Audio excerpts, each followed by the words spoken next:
On va parler des relations franco-allemandes. C'était hier après-midi, lundi après-midi, Madame Merkel, la chancelière allemande, à 4 mois des élections fédérales qui clôtureront ces quelques 15 années et quelques à la tête de l'Allemagne. Angela Merkel a présidé son dernier conseil des ministres franco-allemands. Est-ce que cette idée de la relation franco-allemande, c'est un fantasme français de dire que voilà, la relation franco-allemande pilote depuis toujours l'Union européenne, ou en tout cas ou est-ce que c'est quand même un peu réel? Alors du point de vue de la France, c'est une évidence. Du point de vue des Allemands, je ne sais pas. Est-ce que les Italiens, est-ce que les Suédois, est-ce qu'ils disent alors l'Union européenne, c'est vraiment le couple franco-allemand qui tient tout, ou est-ce que c'est un Non, on a bien vu d'ailleurs, maintenant il y a des nouveaux pays qui s'unissent. On appelle les pays frugaux, ils ont quand même se sont posés un certain nombre de mesures en se coalisant. Donc c'est plus que simplement le couple franco-allemand. Mais bon, on sait que quand même les choses vont plus vite si déjà alors, c'est les deux premières économies de la zone. Voilà, si l'Allemagne et la France sont d'accord. Pour sauver que les Anglais sont partis. Voilà, si l'Allemagne et la France sont d'accord, généralement, ça arrive et ça se fait. Donc c'est pas une condition suffisante, mais c'est quelque part un peu une condition nécessaire. Mais il y a maintenant, il y a des géométries un peu variables de coalitions qui, notamment au travers de ces pays frugaux, qui d'ailleurs, étaient contre le plan franco-allemand, les 500 milliards qu'ils avaient proposé initialement. Ils ont cédé, ça a mis 4 jours, mais ils ont cédé début juillet de l'année dernière à Bruxelles. Voilà, ils ont fini par céder. Mais vous voyez que, il n'y a pas que, mais ça reste quand même une condition. C'est toujours structurant, le couple franco-allemand, selon vous, Victor? J'avais l'impression que moi, ces dernières années, c'était moins structurant et que là, ça le redevient. Moi, je me rappelle qu'il y avait eu pas mal de débats, notamment sur le mécanisme unique de supervision, sur les aspects réglementaires financiers, où la France et l'Allemagne n'avaient pas du tout des visions similaires, ou aussi sur les questions d'endettement mutualisé, et que là, c'était hyper... Pour sa fin de règne, Madame Merkel est devenue a fait preuve de plus de mansuétude, s'est montrée plus ouverte, plus européenne. Je pense qu'ils ont pris en considération qu'on était des partenaires clés, la France et les autres pays aussi, mais je pense que justement qu'il y a un retour pas ce pacte, mais de cette relation qui est ravivée, là où moi j'avais le sentiment qu'elle avait un peu perdu de son ampleur, et je pense que justement, face à des nouvelles coalitions type pays frugaux, heureusement qu'on a cette coalition forte qui se réactive, parce que justement... on s'apercevait qu'il y avait d'autres voix qui émergeaient au sein de l'Europe et qui n'étaient pas forcément toujours très pro-européennes.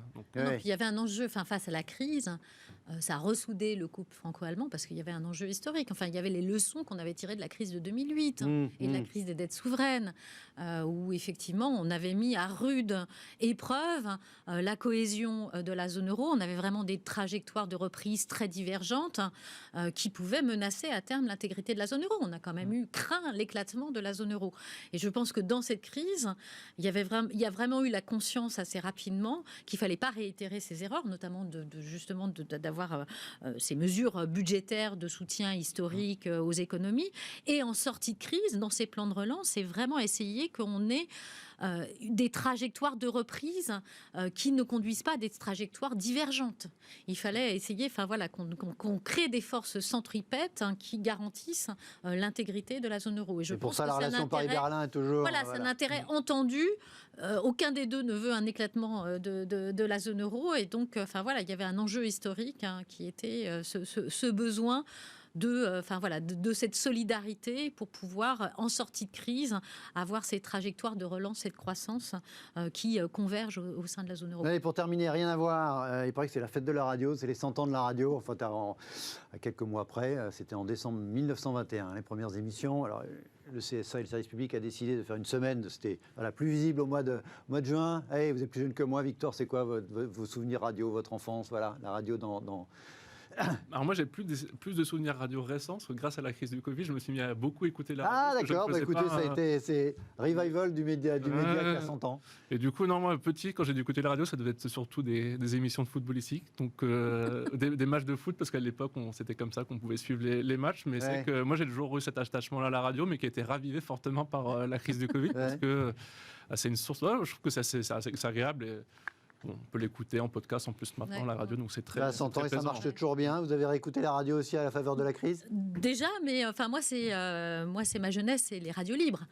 Voilà, c'est ce sentiment de liberté, etc. Donc voilà. Et puis aujourd'hui, je trouve qu'il y a un regain d'intérêt pour la radio, pour la voix, au travers effectivement de la popularité ou de l'appétit que l'on a sur les podcasts.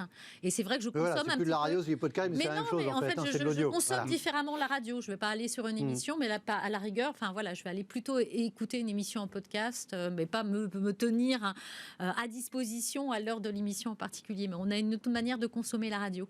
Centenaire et toujours bon pied, bon oeil, la radio. Voilà, bon anniversaire, la télé c'est bien aussi. Sur Bismarck, on se retrouve demain à 23h pour l'été Smart. Merci à tous les deux, merci à vous, à demain.